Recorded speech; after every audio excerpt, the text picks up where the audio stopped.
All right, today we're gonna sink our teeth into a food you think you know inside and out. I'm talking about the humble hot dog.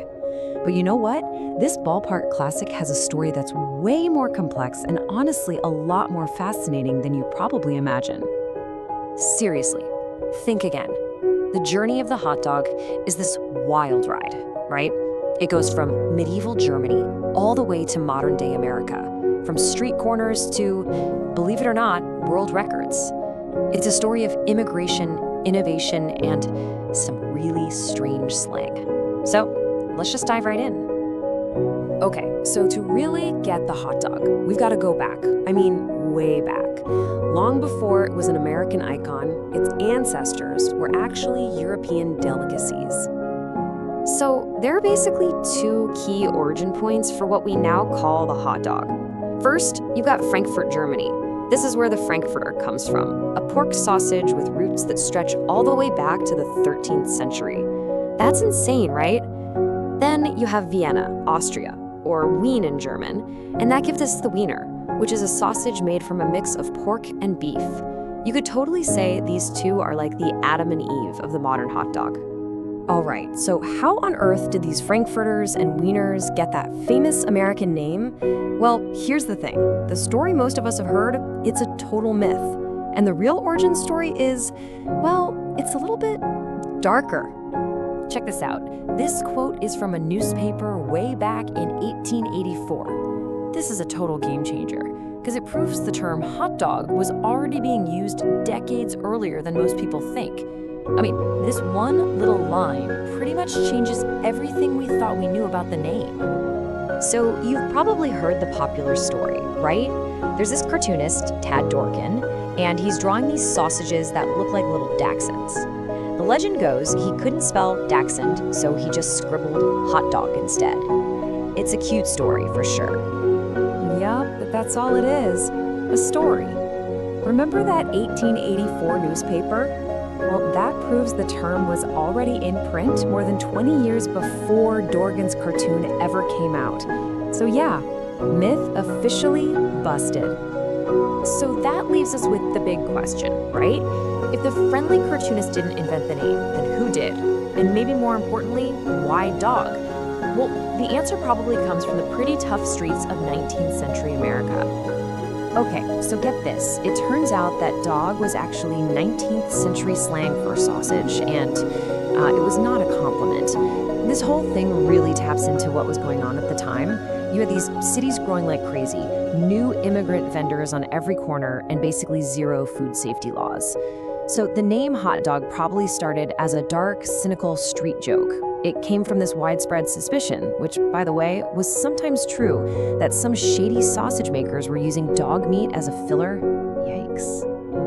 Okay, so we've got the sausage, and we've got the, slightly unsettling name, but let's be real. A hot dog isn't really a hot dog without its better half. So let's talk about how this sausage finally met the bun. So, who actually put it in a bun first?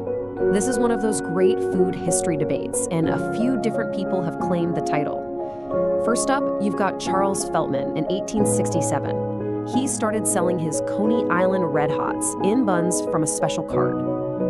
Then in the 1880s, there's this story about a German immigrant, a guy named Feuchtwanger. He was selling hot sausages and gave people white gloves to hold them, but everyone kept the gloves, so his wife supposedly said, "Hey, just stick them in a roll."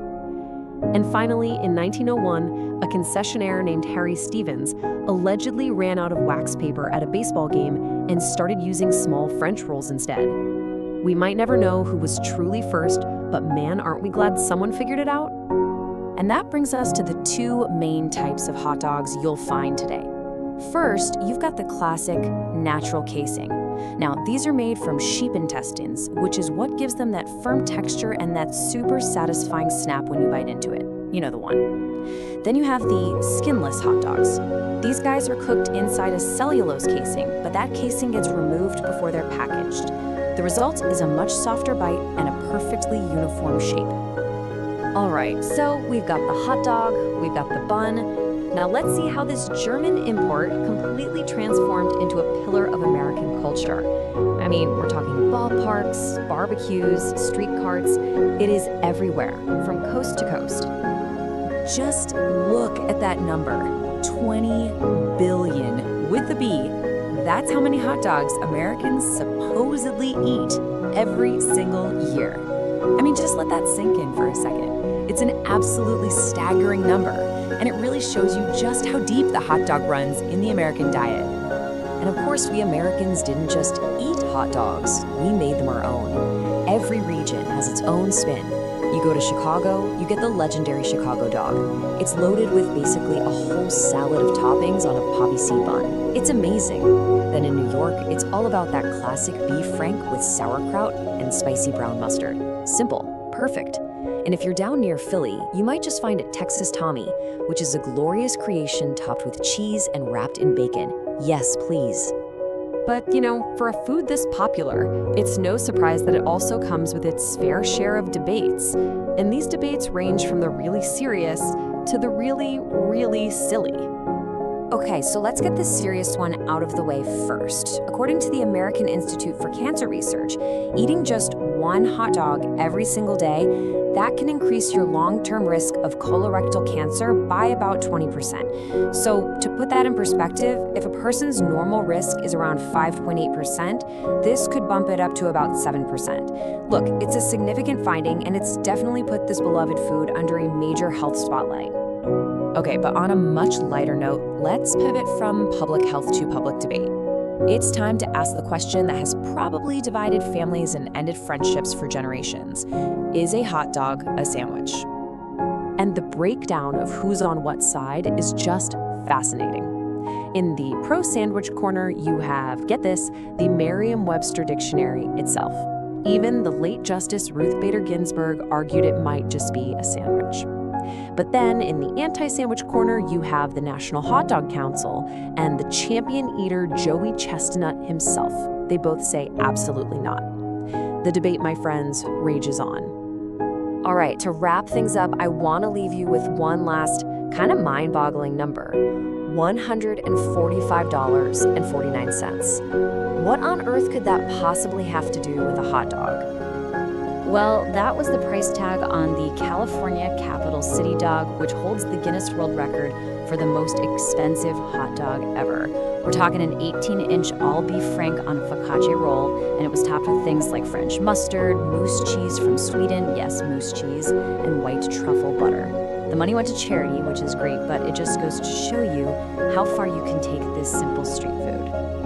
I mean, from its medieval roots and that scandalous naming story, to becoming this billion-dollar American industry and the subject of endless debate, the hot dog is so much more than meets the eye.